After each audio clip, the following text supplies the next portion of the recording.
Hello students, बेटा आज मैंने केमिकल बॉन्डिंग कराई थी, उसके 47 मैंने क्वेश्चन आपको करा दिए थे। आज हाइब्रिडाइजेशन से कराएंगे। कंप्लीट इसलिए नहीं हो पाया था बेटा, थोड़ी मेरी तबीयत सी ख़राब थी, उसकी वजह से मैं करा नहीं पाई। अब जितने भी आगे टॉपिक है आपके सारे ट्रिक वाइज कराएंगे, सब पर ट्रिक लगेगी। अब देखो first question, which of the following pair of compound is iso electronic and iso structural. Iso electronic कौन से होते हैं बेटा, जिनके क्या होता है, जो इलेक्ट्रॉन है वे सेम हो। जो वैलेंस इलेक्ट्रॉन है क्या करे, इलेक्ट्रॉन गेन करके इलेक्ट्रॉन लूज कर जो ये सेम हो जाए सेंट्रल मेटल के, तो वे क्या हो जाते हैं आपके आइसो इलेक्ट्रॉनिक। ठीक है, आइसो स्ट्रक्चरल वे होते हैं जिनका हाइब्रिडाइजेशन सेम और लोन पेयर भी सेम। जिसके bond pair lone pair same हो गए तो हाइब्रिडाइजेशन भी क्या होगा, सेम होगा, तो स्ट्रक्चर भी क्या होगी बेटा, सेम होगी। ठीक है, अब इसने कहा आइसो इलेक्ट्रॉनिक और आइसो स्ट्रक्चरल। अब इसमें ये देखना है किसके, तो कौन सा तो आइसो इलेक्ट्रॉनिक है और कौन सा स्ट्रक्चरल है। अब देखो टी वैलेंस इलेक्ट्रॉन तो कितने होते हैं इसके 6, वैसे क्या होता है 50, तो क्या हो जाएगा I2 का जोड़ो तो कितने इलेक्ट्रॉन हो जाएगा 158। इसके टोटल इलेक्ट्रॉन कितने हो जाएगा बेटा 72। इनके टोटल इलेक्ट्रॉन XBr3 के 174। अब देखो ये टोटल इलेक्ट्रॉन होगी सबके। ठीक है, ये तो है इनके टोटल इलेक्ट्रॉन। फिर अब देखो, अब क्या निकालना है, दूसरी बात क्या पूछी उसने, आइसो स्ट्रक्चरल कौन सा होगा, क्या होगा आइसो। अब ये देखो बेटा, इसमें से कोई भी, देखिए दोनों पेयर थे, सेम इलेक्ट्रॉन नहीं है, ये दोनों पेयर थे, ये दोनों पेयर थे, ये दोनों पेयर थे, किसी के भी सेम इलेक्ट्रॉन नहीं है। इसका मतलब इसमें से कोई सी भी इलेक्ट्रॉनिक स्ट्रक्चर या स्ट्रक्चर नहीं है, इसके लिए इसका कोई भी आंसर नहीं था। ठीक है बेटा, अब आइसो स्ट्रक्चरल निकालनी सिखा दूँ मैं पहले आपको। जैसे आपके पास कुछ छोटे छोटे पॉइंट में ट्रिक बता दी हो आपको बेटा, यहीं के यहीं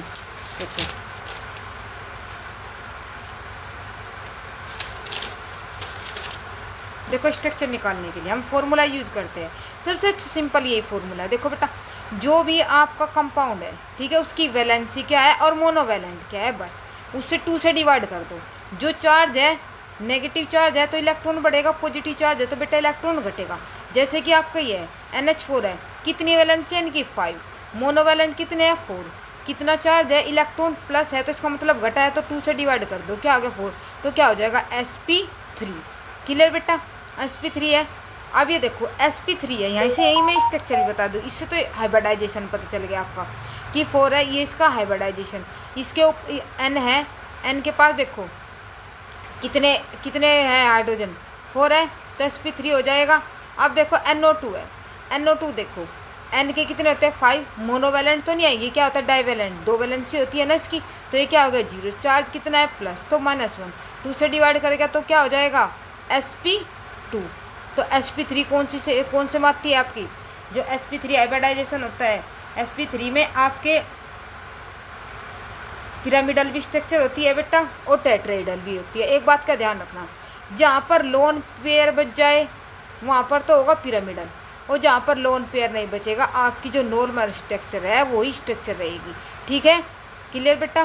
तो क्या होगा sp2, और sp2 के लिए क्या होता है आपके ट्राइगोनल प्लेनर स्ट्रक्चर। कौन से होते हैं, ट्राइगोनल प्लेनर स्ट्रक्चर। साथ के साथ ये समझाती चल रही मैं आपको ट्रिक है। जैसे BF3 है, बी बोरोन का कितना होता है 4, F मोनोवैलेंट होता है ना तो 3, नेगेटिव चार्ज है तो प्लस कर दे, 2 से डिवाइड कर दे तो क्या आ जाएगा 4, तो क्या हो जाएगा इसका sp3। क्या हो जाएगा स्ट्रक्चर, क्या बन जाएगी इसकी sp3। लोन पेयर नहीं है इसके पास, क्या है जो बोरोन है, बोरोन के पास कोई भी लोन पेयर नहीं, इसका मतलब वही सिंपल आज की sp2 क्या स्ट्रक्चर बन जाएगी, ट्राइगोनल प्लेनर स्ट्रक्चर। और अगर क्या बन जाए इसके पास, अगर sp3 हाइब्रिडाइजेशन है और एक लोन पेयर भी है, क्या हो जाए बेटा लोन पेयर है, तो याद रखना वो कौन सी होती है पिरामिडल। ठीक है बेटा, sp3 है और प्लस लोन पेयर भी है तो पिरामिडल, और अगर sp3 है और लोन पेयर नहीं है तो वो आपका ट्राइगोनल प्लेनर। बेटा ये बात याद रखना, इससे आपको स्ट्रक्चर याद रहेगी। बेटा स्ट्रक्चर भी मैंने आपको बता दिया है। ठीक है, साथ के साथ ऐसे ही आपको ट्रिक बताती चली मैं। ये हो गया, इसमें से कोई की भी क्वेश्चन वो सेम नहीं। एक और पॉइंट बेटा, अगर किसी के पास, अगर आपने ऐसे स्ट्रक्चर निकाल दी, ठीक है, जैसे आप इसी में से देख लो, जैसे XCF2 है, यहाँ ध्यान दो बेटा, XCF2 है, मोनोवैलेंट है, ठीक है, इसका जो हाइब्रिडाइजेशन है देखो, वैलेंस इलेक्ट्रॉन कितने होते हैं 8 और 2 10, 10 से 2 से डिवाइड करोगे 5, तो क्या आ जाएगा sp3d आ गया। अब sp3d में जो स्ट्रक्चर है आपको पता है क्या होती है, sp3 में ट्रायंगुलर बाइपिरामिडल हो जाती है। तो जो XCF2 है, अगर किसी भी सेंटर मैटर के पास आपके पास 3 लोन पेयर बच जाए, कितने लोन पेयर बच जाए 3, तो बेटा जहाँ भी 3 लोन पेयर बन जाए उसकी जो स्ट्रक्चर होती है वो लीनियर हो जाती है। 2 लोन पेयर ऊपर हो जाते हैं, 1 लोन पेयर नीचे, तो वे इधर से रिपल्सन करते हैं, इधर से भी, और ये दोनों एक इक्वल हो जाएंगे। तो कैसी स्ट्रक्चर बन जाती है बेटा, लीनियर। याद रखना, अगर सेंट्रल मेटल के पास 3 लोन पेयर है तो बनेगी लीनियर स्ट्रक्चर। अगर 2 लोन पेयर है तो उसे क्या कर देगा, वो बैंड कर देगा, ठीक, बैंड स्ट्रक्चर। याद रखना बेटा, अगर कोई भी लोन पेयर नहीं है तो नॉर्मल स्ट्रक्चर जितनी होनी चाहिए, ठीक है बेटा। अब नेक्स्ट क्वेश्चन देखो, the hybridization of atomic orbital nitrogen in NO2 plus NO3 NH4। अभी मैंने बेटा आपको अभी कराया, अभी कराया ना है क्वेश्चन, अभी ट्रिक से ऐसे जो ऐसे बताया है। अब यहाँ के डायरेक्ट ही कर दूँ, डायरेक्ट ही बता दे। देखो NO2 प्लस है, N के कितने होते हैं 5, और O मोनोवेलेंट है तो नहीं काउंट होगा, और प्लस का मतलब एक चला गया, तो -1 तो 4 बच गया, तो 2 से डिवाइड करो, तो 2 से 2, तो कौन सा हाइब्रिडाइजेशन होगा बेटा, sp। कौन सा हो जाएगा, sp। SO3 देखो, अब इसमें NO3 में देखो N कितना है बेटा 5, ये तो मोनोवेलेंट है नहीं, डाइवेलेंट होता है, और 5 में 1 जुड़ गया 6, और 5 से 3 हो जाएगा, तो क्या बन जाएगा sp2 बन गया ना। तो ऐसे ही यहाँ देखो, नाइट्रोजन के कितने 5, और मोनोवेलेंट है तो +4, और एक इसने दे दिया तो क्या हो जाएगा 1 घट जाएगा, तो क्या रह जाएगा 8/2, तो कितना आ जाएगा 4, तो sp3 हो जाएगा बेटा। जो आपके ये इलेक्ट्रॉन बच के आते हैं उसे आपको इनमें डिवाइड करना है, तो क्या आंसर आ जाएगा sp, sp2, sp3।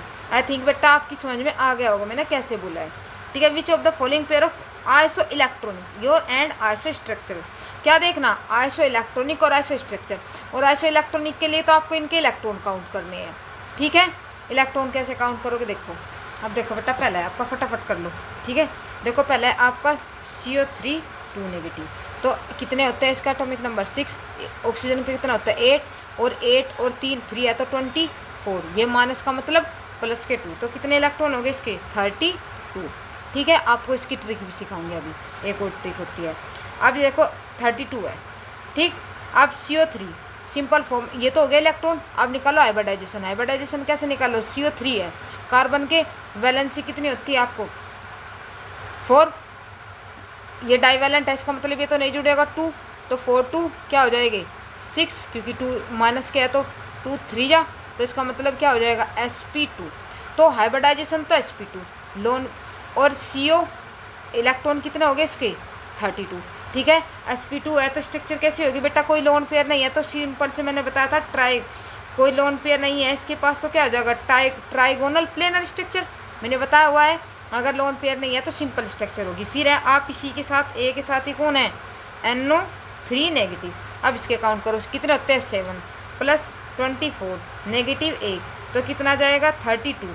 इसका मतलब आइसो इलेक्ट्रॉनिक तो है, ठीक। अब स्ट्रक्चर देखो, नाइट्रोजन की कितनी होगी बेटा, कितना एटॉमिक नंबर अभी बताया था, वैलेंसी कितनी होती है 5, और 1 प्लस, क्योंकि मोनोवेलेंट नहीं है डाइवेलेंट है, अगर मोनोवेलेंट है तो जुड़ेगा वरना नहीं जुड़ेगा, तो 6 2 3 जा, तो क्या आ जाएगा sp2। इसका मतलब ये क्या है, अब देखो sp2 तो है आपका, क्या आ गया बेटा sp2 है, इसका मतलब ये ही आपकी क्या हो जाएगी आइसो स्ट्रक्चर हो जाएगी बेटा। देखो बेटा निकालना मैंने बता दिया, पहले इलेक्ट्रॉनिक आइसो इलेक्ट्रॉनिक देखना है तो उनके टोटल इलेक्ट्रॉन जोड़ दो, जो एटॉमिक नंबर है उन्हें ऐड कर दो। और अगर आपको क्या निकालना है हाइब्रिडाइजेशन निकालना है, तो क्या है जितने उनकी वैलेंसी है उनमें मोनोवैलेंट जोड़ दो, और मोनोवैलेंट नहीं है तो ऊपर चार्ज है तो चार्ज जोड़ दो, वरना ऐसे ही कर दो, तो आपका हाइब्रिडाइजेशन निकल जाएगा। और हाइब्रिडाइजेशन में भी अगर जैसे sp2 निकल गया, अगर आपका यहाँ पर कोई इसके पास कोई लोन पेयर तो नहीं बचा, तो सिंपल आपकी क्या स्ट्रक्चर हो जाएगी ट्राइगोनल प्लेनर स्ट्रक्चर। लेकिन इसके साथ अगर हाइब्रिडाइजेशन हो जाता तो इसकी स्ट्रक्चर क्या हो जाती, चेंज हो जाती बेटा, ठीक है, पिरामिडल हो जाती इस तरह। अगर जैसे sp3 है, sp3 सिंपल हो गया, लोन पेयर नहीं है तो सिंपल क्या हो जाएगा आपका sp3 में ट्राइगोनल टेट्राइड्रल। लेकिन अगर क्या है लोन पेयर है तो लोन पेयर में क्या हो जाता है बेटा आपका ट्राइगोनल पिरामिडल, ठीक है। लोन पेयर देखना है आपको, हो गया बेटा। देखना सबके साथ, सारी ट्रिक के साथ कराऊंगी, जितने भी हर एक क्वेश्चन ट्रिक के साथ, पर हर क्वेश्चन के साथ बताऊंगी, वरना आप सारी पूरी वीडियो नहीं देखते हो। अगर मैं स्टार्टिंग में सारी ट्रिक बता देती हूँ फिर आप पूरी वीडियो नहीं देखते हो, बीच बीच में सब में ट्रिक लगेगी। The correct geometry and hybridization, जो आपका भी लोन पेयर वाला बताया ना, उसमें भी थोड़ा आपको थोड़ी प्रॉब्लम्स हो रही होगी, उसके लिए भी ट्रिक बताऊंगी। सिर्फ क्या संख्या याद करो एकदम से आपके ट्रिक वाला। The correct geometric and hybridization, देखो XCF4 है, XCF4 है, ठीक है। तो XC के कितने इलेक्ट्रॉन होते हैं बेटा 8, ये क्या है मोनोवैलेंट है ना, तो 4, कोई चार्ज नहीं, तो 8 + 4 क्या हो जाएंगे, 8 + 4 12, तो 2 से डिवाइड करोगे तो क्या आ जाएगा 6, तो क्या बन जाएगा आपका sp3d2। कोई लोन पेयर नहीं बचा, लोन पेयर नहीं बचा, तो सीधा सिंपल sp3d2 में क्या हो जाएगा आपका ऑक्टाहेड्रल, जो इसकी स्ट्रक्चर बनेगी कौन सी बनेगी बेटा ऑक्टाहेड्रल, ठीक है। नेक्स्ट क्वेश्चन देखो, among the following which one is wrong statement. अब ये रॉन्ग स्टेटमेंट किसके लिए कह रहा है, ये रॉन्ग स्टेटमेंट इसमें कह रहा है भाई, सीधा रॉन्ग स्टेटमेंट ही पढ़ेंगे। SCF4 एंड CH4 है सेम सेम, ये टेट्राहेड्रल शेप रखता है, और जो XCF4 होता है बेटा ये टेट्राहेड्रल शेप नहीं रखता, ये रखता है T शेप। क्यों, क्योंकि इसके ऊपर क्या होती है लोन पेयर होता है, इसके ऊपर क्या होता है बेटा लोन पेयर होता है, और ये इसके ऊपर कोई लोन पेयर नहीं होता, इसलिए सिंपल स्ट्रक्चर कौन सी बनती है इसकी टेट्राहेड्रल। देखो हाइब्रिडाइजेशन तो दोनों में सेम है, इसमें भी sp3 मैंने आपको बताया, जिसमें भी आपका लोन पेयर आ जाएगा वो स्ट्रक्चर को क्या करेगा बिगाड़ देगा, और अगर नहीं है लोन पेयर तो सिंपल स्ट्रक्चर जैसी नॉर्मल होती है, टेट्राहेड्रल है तो टेट्राहेड्रल। लेकिन इसमें 2 लोन पेयर हो गया, 1 लोन पेयर हो गया, और जब 1 लोन पेयर हो जाएगा तो क्या करोगे आप, स्ट्रक्चर जो ऊपर से रिपल्सन होगा चारों बॉन्ड को क्या करेगा नीचे की तरफ रिपेल कर देगा। इसे हम सीसा शेप भी बोलते हैं इसकी शेप को, और टी शेप भी बोलते हैं। In which of the following pair both species are not isostructural, इसमें से दो आइसोस्ट्रक्चरल कौन सी नहीं है, XCF4 कैसे नहीं है, देखो बेटा मैं आपको स्ट्रक्चर ही बना देती हूँ, इससे और अच्छे से समझ में आ जाएगा, आपका स्ट्रक्चर से और अच्छे से समझ में आ जाएगा। XC है, ठीक है। अब ये आपने XCF4 का स्ट्रक्चर निकाली है ना, हाइब्रिडाइजेशन sp3f2 अभी निकाल कर आए, 2 लोन पेयर है। क्यों, क्योंकि कितने वैलेंस इलेक्ट्रॉन होते हैं बेटा 8 में से 4 तो चले गई, तो 4 बच गए ना, तो ये 4 एक लोन पेयर में 2 इलेक्ट्रॉन है, ये हो गया इसकी स्ट्रक्चर तो होगी। और XC की क्या होती है बेटा, ये तो मोनोवैलेंट होता है, और वो क्या होता है डाईवैलेंट, और डाईवैलेंट है तो इसके 4 के 8 इलेक्ट्रॉन को क्या कर लेगा अपने साथ ले लेगा, तो ये होगी दोनों की स्ट्रक्चर डिफरेंट, इसमें लोन पेयर है और ये विदाउट लोन पेयर है, ठीक है बेटा हो जाएगा। और इसमें कौन सा हाइब्रिडाइजेशन है आपका sp3d2, और इसमें कौन सा हाइब्रिडाइजेशन होता है आपका sp3 टेट्राहेड्रल, क्योंकि लोन पेयर नहीं है तो सिंपल क्या होगा टेट्राहेड्रल, ठीक है बेटा। अब देखो नेक्स्ट क्वेश्चन देखो कौन से आ गई, maximum bond angle nitrogen is present in which of the following. अब देखो बेटा मैक्सिमम बॉन्ड एंगल कह रहा है, अब मैक्सिमम बॉन्ड एंगल में क्या होगा आपका, अब देखो बेटा ये तीनों ये चारों है, हाइब्रिडाइजेशन निकालना मैंने आपको बता दिया बेटा, इसमें ये हाइब्रिडाइजेशन और इसमें कितना होता है आपका sp होता है। अब देखो इसमें कोई भी लोन पेयर नहीं बचा, ठीक है, तो क्या होगा जो स्ट्रक्चर होगी नॉर्मल आपकी 120, क्योंकि जो आपका sp2 में जो ट्राइगोनल प्लेनर स्ट्रक्चर होती है, ट्राइगोनल प्लेनर होता है, इसमें जो एंगल बॉन्ड बनते हैं ऐसी स्ट्रक्चर होती है तो 120 की होती है। अब देखो इसके ऊपर 1 इलेक्ट्रॉन, क्योंकि 2 इलेक्ट्रॉन 5 होते हैं, तो 2 ये ले लेगा 2 ये ले लेगा तो 1 बच जाएगा, एक इलेक्ट्रॉन बचेगा तो क्या करेगा रिपेल करेगा, तो जिसका बॉन्ड एंगल है इनमें रिपल्सन होगा तो 134 इसका बॉन्ड एंगल बढ़ जाएगा। अब ये देखो sp2 क्या हुआ, क्योंकि देखो यहाँ पर sp2 हो गया NO2, अब NO2 है, अब NO2 में क्या हो जाएगा बेटा जो लोन पेयर, अब देखो जो लोन पेयर है इसे घटा के कितना कर देंगे 15 डिग्री सेल्सियस। अब आपके NO2 है, NO2 में sp का मतलब ट्रिपल बॉन्ड, तो N लीनियर स्ट्रक्चर, ये इधर O और ये आपका इधर O, ऐसे हो जाएंगे, ठीक है। तो ये हो जाएगा आपका बॉन्ड एंगल, तो जो बॉन्ड एंगल हो जाएगा इसका 180, यहाँ पर क्या हो जाएगा पूरा बॉन्ड एंगल 180। NO3 में ये वाला हो जाएगा ये, क्योंकि यहाँ पर 1 इलेक्ट्रॉन, ठीक है, और यहाँ पर पूरा का पूरा इलेक्ट्रॉन हो गया लोन पेयर, और लोन पेयर इन दोनों को क्या करेगा, रिपेल करेगा। रिपेल करेगा तो नीचे की तरफ झुकाएगा, नीचे की तरफ झुकाएगा तो ये क्या हो जाएगा, बॉन्ड एंगल डिक्रीज हो जाएगा। आई थिंक बेटा क्लियर हो गया होगा आपको ये। अब देखो नेक्स्ट क्वेश्चन किस पे आ गया आपके, तो मैक्सिमम किसकी होगी बेटा, NO2 प्लस की। विच of the following species has planar trigonal space. देखो अभी हमने अभी इनकी बॉन्ड एंगल निकाल लेना, तो देखो ट्राइगोनल प्लेनर, अभी देखो ट्राइगोनल प्लेनर ट्राइएंगुलर इसका मतलब जिसके पास लोन पेयर उसी के पास क्या होगा बेटा, आपकी ये स्ट्रक्चर होगी। ठीक है ना, तो इसके पास तो एक ही था, ठीक है ना, इसके पास इसकी तो लीनियर स्ट्रक्चर होती है, तो क्या आ जाएगा, जो स्ट्रक्चर बिगड़ी हुई स्ट्रक्चर होगी किसकी होगी, NO3, क्योंकि इसके ऊपर एक लोन पेयर है, तो तीनों इन्हें क्या करेगा, नीचे की तरफ रिपेल करेगा। फिर XCF2 आइसो स्ट्रक्चर, मैंने अभी बताया बेटा जहाँ भी 3 क्या बच जाए, देखो मैं साथ के साथ आपको करा के भी बता रही हूँ क्वेश्चनों को, क्योंकि बहुत इंपॉर्टेंट है, बहुत बार आएगा। X एक बार ही बताऊँगी कि कितने इलेक्ट्रॉन होते हैं बेटा, 8, तो एक तो इधर F को दे दिया, एक इधर F को दे दिया, ये देखो कितने लोन पेयर बच गए, 3, तो इसकी स्ट्रक्चर ऐसी होगी। और मैंने आपको बताया था जिसके पास 3 लोन पेयर बच जाए तो उनकी जो स्ट्रक्चर होती है बेटा लीनियर होती है। ठीक है, तो इसमें से किसके साथ है, देखो I पे आ जाओ, ICl2 है।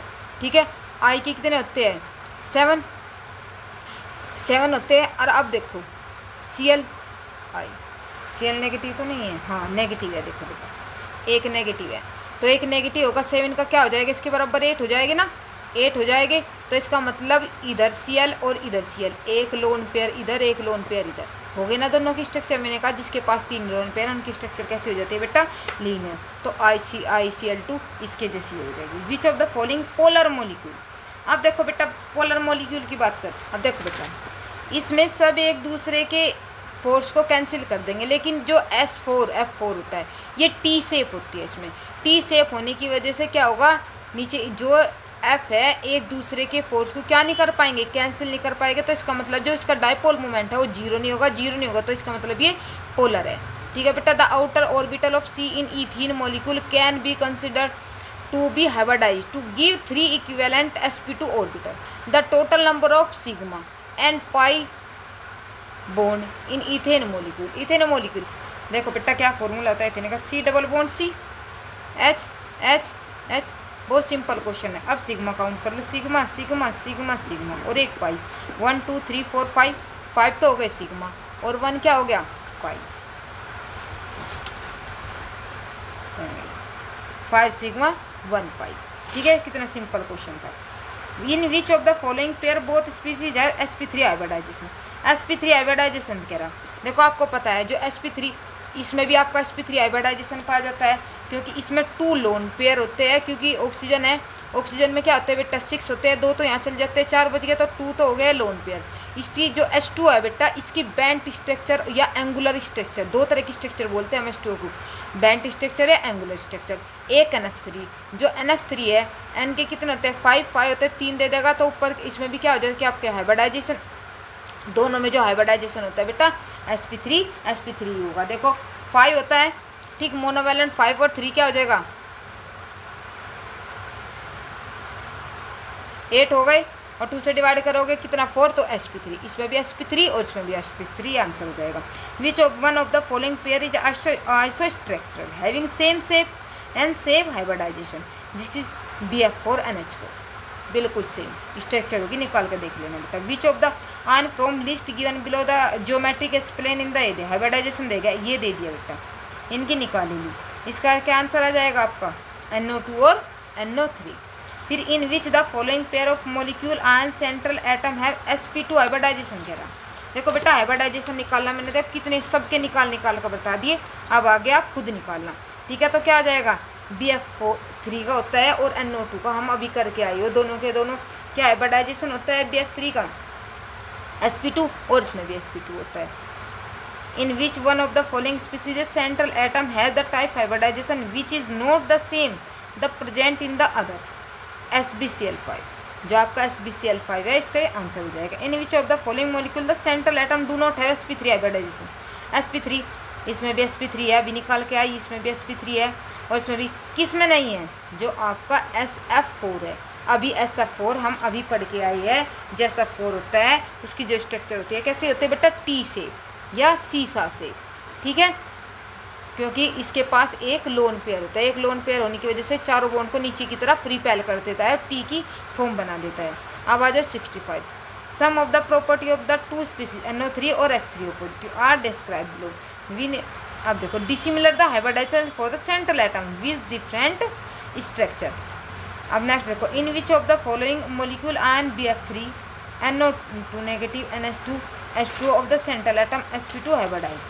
अभी पढ़ के आए बेटा, सेम न्यू देख लो, दोबारा के दोबारा वही क्वेश्चन रिपीट हो रहे हैं। In which of the following pair the two species are isostructural. जो लोन पेयर स्पीसीज वाला बहुत अच्छी ट्रिक बताऊंगी ये क्वेश्चन, लेकिन ये कराऊंगी मैं ये क्वेश्चन कराने के बाद, ठीक है, क्योंकि फिर आप पूरी वीडियो नहीं देखते हो, नहीं बीच में जो ट्रिक बताती हो वो भी छूट जाती है आपकी। ये इसका आंसर आ जाएगा, इन दोनों की आइसोस्ट्रक्चरल होगी, ठीक है बेटा।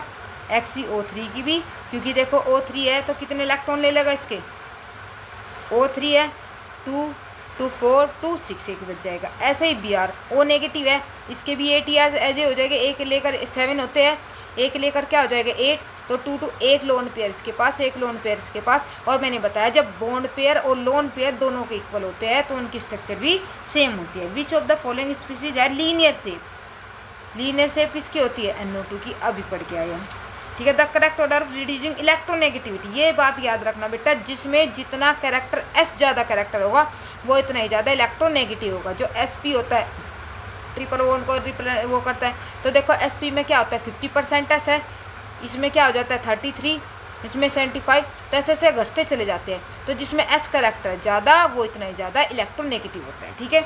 Among the following the pair of the two species not isostructural. आपकी SiF4 तो होती है टेट्राहेड्रल, लेकिन SF4 क्या होती है टी शेप। देखो एक ही के ऊपर कितने बार क्वेश्चन पूछते हैं। विच of the following pipe D pi bond SO3, इसमें आपका डी पाई पी पाई बॉन्ड पाया जाता है, जिसमें डी और पी और डी के पाई के बॉन्ड के बीच में क्या होता है ओवरलैपिंग होती है। Which of the following two are isostructural. अभी स्ट्रक्चर इनकी बनाकर भी दिखाई थी आपको, ठीक है। The bond length between hybridised carbon atom and other carbon atom minimum in propyne, ठीक है। क्यों कि बेटा देखो SP में सबसे छोटी बॉन्ड लेंथ, क्योंकि ट्रिपल बॉन्ड है तो सबसे छोटा, डबल बॉन्ड है तो उससे बड़ा, फिर सिंगल बॉन्ड है तो सबसे बड़ा।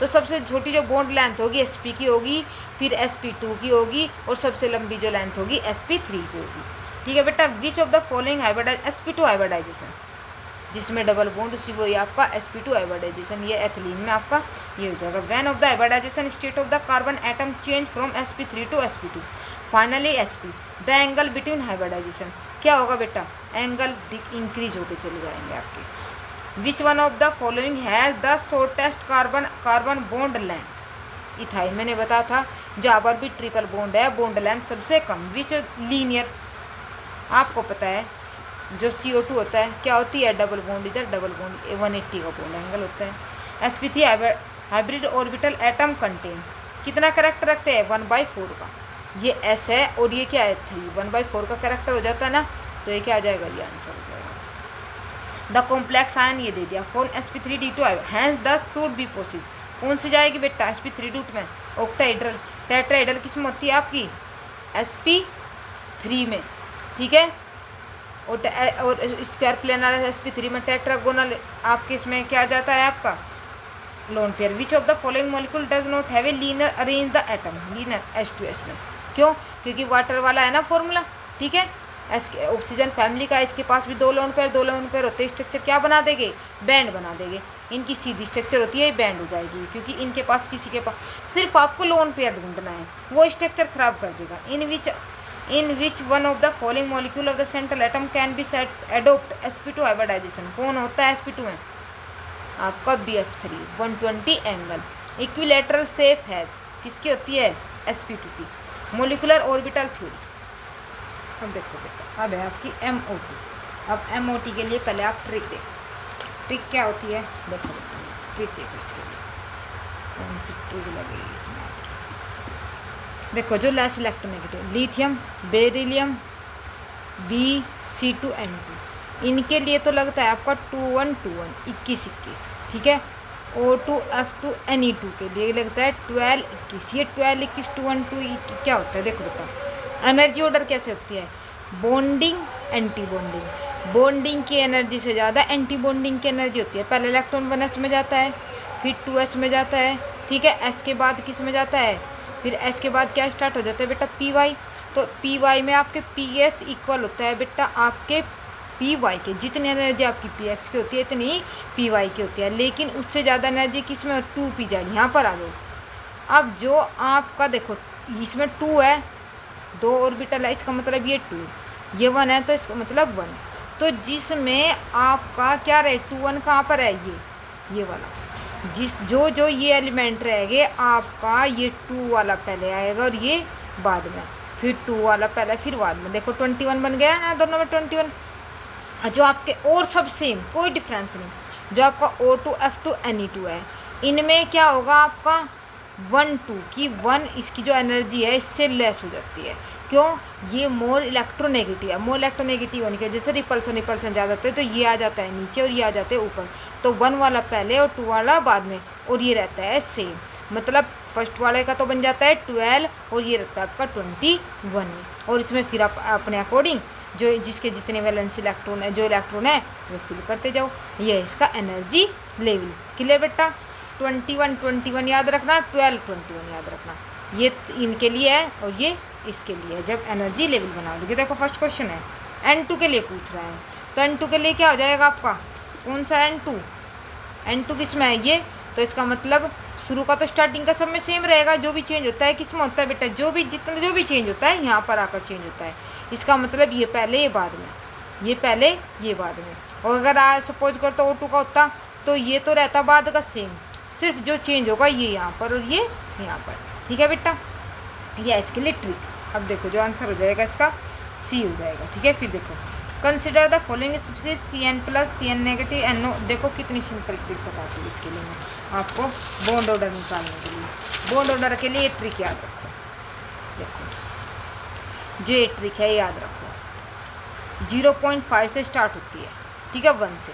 जिसके नंबर ऑफ इलेक्ट्रॉन 1 उसकी 0.5 का डिफरेंस करते चल जाओ, 1.5 0.5 यहाँ तक तो ये हो जाएगा। देखो यहाँ तक कैसे करना, 5 तक, 5 देखिए बीच वाले को ले लो, किसमें 0.5 क्या ले लो बीच, फिर ऊपर 1 नीचे 0। देखो 0.5 फिर 1 घटते चले गए, फिर 0 लिया ना आपने, 0.5 एक बार बढ़ा एक बार घटा, ऐसे ही 0.5 एक बार बढ़ा एक बार घटा, हो गया यहाँ तक, फिर 0 फिर 0.5 फिर बढ़ा, यहाँ तक ही याद रखना। देखो बेटा कैसे करना है, जैसे 5 है, 5 तक ले लिया, 5 के बीच का पोर्शन कौन है 0.5 वो 4 देखो यहाँ से 4 से ऊपर एक बार बढ़ेगा, एक 50 फिर घटेगा, फिर 5 1 5 8 तक ऐसे होना, फिर दोबारा फिर वही प्रोसेस। देखो बेटा 4 पे आके क्या ना 0.5 2 बार बढ़ाना और फिर घटाना, 2 बार बढ़ाना फिर घटाना है, फिर 0 पे आके सेम वही 0.5 और 1, यहाँ तक तो होना है बिल्कुल ऐसे। अब 11 के 14 के यहाँ तक देखो बेटा, यहाँ पर 14, यहाँ पर भी 4 था ना, यहाँ 4 पर क्या मानना था आपने 0, और यहाँ पर इसमें 14 पे क्या मानोगे आप 3, और इसमें कोई बढ़ाना घटाना नहीं, बस ऊपर की तरफ भी घटाते जाना नीचे की तरफ भी घटाते जाना। जैसे 3 है 2.5 2 1.5 ऐसे, फिर आपका 1 फिर आपका 0.5 फिर 1 ऐसे घट जाएगा। अब ऐसे ही यहाँ 2.5 फिर 2 हो गया, फिर 5.5 घटाते चले जाओ। ठीक है बेटा, ये जिसमें वैलेंस इलेक्ट्रॉन सी के अकॉर्डिंग करते चले जाओ। जैसे आपने इसने कहा NO है, ठीक है, इसके इलेक्ट्रॉन कितने होते हैं 7, और ऑक्सीजन के कितने होते हैं बेटा, अब देखो बेटा काउंट करो, ऑक्सीजन है, ठीक है, NO है, NO नाइट्रोजन के कितने इलेक्ट्रॉन होते हैं, NO है 7 और O के 8, तो कितना हो गया 15। अब 15 पर देखो बेटा क्या है, 15 पर 2.5, तो इसका आंसर आ गया 2.5। ठीक है, फिर है आपके CN-, C का कितना होता है 6, और N7 तो पहले होता है, और एक और ले लिया 8 और 6 कितने हो गए आपके 14, तो इसका मतलब जो CN- उसका है कितना वैल्यू हो जाएगी आपका 14 पर हो जाएगा 3 बॉन्ड ऑर्डर। ठीक है, फिर कह रहा है CN+ का मतलब 7 होता है, एक घटा दे तो 6 6 12 पे कितना होता है बेटा बॉन्ड ऑर्डर 2, ये 2 हो जाएगा। ऐसे इसमें जो हाईएस्ट होगा आपका CN का होगा। कितना बॉन्ड ऑर्डर हो गया? 3। बेटा सेम ऐसे ये निकालना है सब में, ठीक है। सिर्फ एक CO2 प्लस का नहीं निकालते हो, 3.5 होता है, और वरना सब के सब आप इसी मेथड से निकाल सकते हो। लो बेटा स्क्रीनशॉट लेना चाहते हो तो आप इसका एक स्क्रीनशॉट ले लो। बड़ा सिंपल सा पॉइंट है। देखो 4 है, 14 से तो देखो यहाँ तक आ जाएगा आपका, कहाँ तक? ये 0 तक। देखो 14 से पर 3 लेना है, ऊपर 0.5 घटाते चले जाओ, यहाँ तक आ जाओगे। यहाँ भी 0.5 कौन करते जाओ, यहाँ तक आ जाओगे। फिर इसके बाद यहाँ पर बीच में यहाँ पर 0 ले लो, 2 बार घटाओ, 2 बार बढ़ाओ, 1 बार घटाओ, 2 बार बढ़ाओ, 1 बार घटाओ, बस। और फिर आपको इलेक्ट्रॉन ही तो याद करना है, और क्या करना, निकालने हैं, ठीक है बेटा। हो जाएगा, बहुत सिंपल तरीका है। अब नेक्स्ट देखो, इसमें क्या कह रहे हैं? विच of the following pair species. देखो बेटा मैंने ट्रिक बता दिया आपको, निकाल अपने आप लेना। देखो CN, देखो C डबल बॉन्ड होगा, 6 और 8 कितना हो जाएगा? सेम। देखो इलेक्ट्रॉन सेम, 6 और 8 7 होते हैं 8, तो इसका मतलब सेम ही होगा इसकी स्पीसीज जब electron same. Which of the following paramagnetic. अब पैरामैग्नेटिक कौन होगा बेटा? आपका O2 negative. Which the pair species that same bond order in the following. यही NO O। देखो यहाँ C 6 है और इसका 7 है, इसने 1 दे दिया, वही 6 7 हो जाएगा, bond order same. In which of the following ionization process the bond energy increase, the magnetic behaviour change from the paramagnetic and diamagnetic. अब देखो बेटा ये क्वेश्चन था, ionization process bond energy increase the magnetic behaviour change from the paramagnetic to diamagnetic. देखो बेटा पहले तो आपको क्या निकालना है इसमें? इसके बॉन्ड ऑर्डर से ये देखना है कि किस अनपेयर्ड है। देखो एनर्जी, ये ध्यान रखना, जिसकी जितनी ज़्यादा बॉन्ड ऑर्डर निकलेगा आपका, वो इतना ही ज़्यादा स्टेबल होगा, ठीक है। बॉन्ड एनर्जी इतनी ही ज़्यादा हो जाएगी, ठीक है। और पैरामैग्नेटिक डायमैग्नेटिक आप देखना जब इसका इलेक्ट्रॉनिक कॉन्फ़िगरेशन करोगे, ठीक है। इसका ये आंसर आ जाएगा। फिर net during the O2 to negative electron add on which one following orbital, pi orbital. इसने कहा कि अगर हम इसमें और इलेक्ट्रॉन ऐड कर दे तो किस में जाएंगे? जब उसमें ऐड करके देखोगे ना आप एंटी बॉन्डिंग और सीरीज बनाओगे, तो एंटी बॉन्डिंग पाई ऑर्बिटल में एंट्री करनी है। फिर the atomic species list below identify the correct order bond order. देखो बेटा अब बॉन्ड ऑर्डर वाले कितने भी क्वेश्चन है मैं क्वेश्चन नहीं कराऊंगी, क्योंकि मैंने बेटा आपको सारे सिखा दिए। ये वाले भी, आइसो इलेक्ट्रॉनिक भी बता दिया है आपको। ये अब सिर्फ आपका काम रह गया है, ठीक है बेटा। ये रहा, ठीक है। ये सब क्वेश्चन आपको खुद करने हैं, ठीक। अब देखो next, identify molecule which not exist. देखो बेटा जो डायटोमिक मॉलिक्यूल है जिनका बॉन्ड ऑर्डर है 2, ठीक है, वे तो किस में रह सकते हैं? C double bond O double bond O2 में। ये रहा कौन एग्जिस्ट रहता है? आपने कभी He2 पढ़ा है? नहीं, He, ठीक है। क्या होता है? He। तो ये होगा, ये एग्जिस्ट नहीं होता। बहुत इंपॉर्टेंट क्वेश्चन है। Which of the following diatomic molecule species है only pi according to molecular orbital. आपका जो C2 है इसका आंसर ये हो जाएगा। Which of the following paramagnetic, आप ये इनके इलेक्ट्रॉनिक से निकाल लेना बेटा। डिक्रीजिंग ऑर्डर स्टेबिलिटी मैंने बताया था, जिसकी ज़्यादा जितनी ज़्यादा बॉन्ड ऑर्डर होता चला जाएगा वो इतना ही स्टेबल होता चला जाएगा। देख लेना, इसका ये आंसर आ जाएगा, ठीक है। इसमें O2 आंसर हो जाएगा। The order bond order following, ये आ जाएगा आपको बॉन्ड ऑर्डर निकालने का। बॉन्ड ऑर्डर 1.5 इसकी होती है 1.5। विच of the following minimum bond length, minimum bond length किसकी होगी? आपकी O2 नेगेटिव, इसकी O प्लस वाले की। वह है बॉन्ड ऑर्डर वाले। आप सारे बॉन्ड ऑर्डर वाले क्वेश्चन देख लेना, मैंने आपको ट्रिक सिखा दिया। अब इस पर आ जाओ। विच हाइड्रोजन बॉन्डिंग, हाइड्रोजन बॉन्डिंग किसके बीच है? जो मोर इलेक्ट्रॉन नेगेटिव होता है और हाइड्रोजन के बीच में जब इलेक्ट्रॉन का अट्रैक्शन होता है तो वो क्या होती है? हाइड्रोजन बॉन्डिंग होते हैं। 2 तरह के होते हैं, एक इंटर और एक इंट्रा। जब मॉलिक्यूल के अंदर ही हो इंट्रा, अगर एक मॉलिक्यूल दूसरे मॉलिक्यूल के बीच में अट्रैक्शन हो तो inter. Which of the compound show presence of intro hydrogen bonding, hydrogen bonding कह रहा है, ठीक है, किसमें? इंट्रो। तो इसका आंसर आ जाएगा सेलो। व्हाट इज द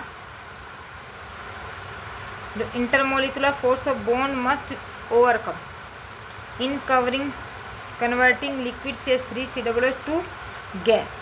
इसमें क्या आ जाएगा आपका? ये हो जाएगा आपका हाइड्रोजन बॉन्डिंग की वजह से। HX YX both are electronegative element है। जब दोनों इलेक्ट्रोनेगेटिव एलिमेंट है तो क्या हो जाएगा? इलेक्ट्रॉन डेंसिटी ऑफ X क्या हो जाएगी? इंक्रीज हो जाएगी। वो अपनी तरफ इलेक्ट्रॉन खींचेगा, H के ऊपर क्या हो जाएगा? कम हो जाएगा। तो इसके लिए ऊपर एक के ऊपर पॉजिटिव और एक के ऊपर नेगेटिव। उसकी वजह से एक दूसरे की तरफ अट्रैक्शन बढ़ जाता है। स्ट्रॉन्गेस्ट हाइड्रोजन बॉन्ड्स हो, स्ट्रॉन्गर हाइड्रोजन बॉन्ड जो होता है हाइड्रोजन फ्लोराइड में होता है। क्यों? क्योंकि जो F होती है उसकी इलेक्ट्रॉन गेन करने की मतलब इलेक्ट्रोनेगेटिविटी सबसे ज़्यादा होती है। जो जिसमें हाइड्रोजन के साथ जितना ज़्यादा मोर इलेक्ट्रोनेगेटिव होगा वो उतना स्ट्रॉन्ग बॉन्ड का फॉर्मेशन करेगा।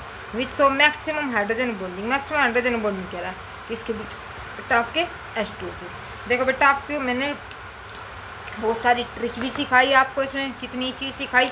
अब लास्ट में जाते जाते एक ट्रिक और सीख कर जाओ, सिंपल सी 100%। देखो बेटा ये सिंपल ट्रिक सीख कर जाओ, मैंने आपको वैसे सिखा भी दिया सिंपल से, लेकिन यहाँ से भी देखो बेटा सेफ साइड ये याद रखो 21, 22, 23। क्या याद रखना? 21, 22, 23। फिर 31, 32, 40 क्या रखना है? 31, 31, 32। फिर 30, 41, 42 और 51। ये सीरीज याद रखो। 21, 22, 23 ठीक है। फिर 31, 32 ठीक है। फिर 41, 42 और फिर 51। अब देखो क्या ये इस साइड के तो आपके बॉन्ड पेयर और इस साइड के आपके लोन पेयर, जिसमें भी 2 बॉन्ड पेयर 1 लोन पेयर होगी, स्ट्रक्चर होगी बैंड। या 2 बॉन्ड पेयर दोनों पेयर, कौन सी स्ट्रक्चर? बैंड। अगर 2 बॉन्ड पेयर मैंने बताया था ना XCF2 याद हो कि 3 लोन पेयर आ जाते हैं तो क्या बन जाती है? लीनियर ठीक है। अगर 3 1 लोन पेयर ट्राइगोनल पिरामिड ठीक है। अगर 3 क्या हो जाएगी आपके बॉन्ड पेयर 2 लोन पेयर तो कौन सी शेप होगी बेटा? T shape. और हाइब्रिडाइजेशन कैसे निकालो? 3 और 2 5, 5 है तो SP उसमें तोड़ दोगे 4 1 कि क्या हो जाएगा आपका? C सा, जिसमें 4 बॉन्ड पेयर 2 लोन पेयर क्या होगा? Square planar. और जिसमें 5 bond pair 1 lone pair square pyramidal. ये तो सब के सब वे है जिनके पास एक ना एक लोन पेयर है ठीक है। ये है जिनके पास कोई लोन पेयर नहीं होता, ये तो है सब लोन पेयर इधर जीरो वाले ठीक है। अगर किसी के पास 2 बॉन्ड पेयर तो linear, 3 bond pair trigonal, 4 bond pair टेट्राइडल, 5 trigonal और 6 ऑक्साइडल। बेटा होती तो ये स्ट्रक्चर है रेगुलर, लेकिन जब इनमें लोन पेयर आ जाते हैं तो लोन पेयर रिपल्सन इनकी स्ट्रक्चर को क्या कर देता है? चेंज कर देता है। ये इसकी ट्रिक बेटा लो स्क्रीनशॉट लेना, स्क्रीनशॉट ले लो, बहुत अच्छी ट्रिक है बेटा। अगर ट्रिक अच्छी लगी हो आपके लिए हेल्पफुल हो तो प्लीज़ लाइक शेयर सब्सक्राइब जरूर करना। थैंक यू बच्चों।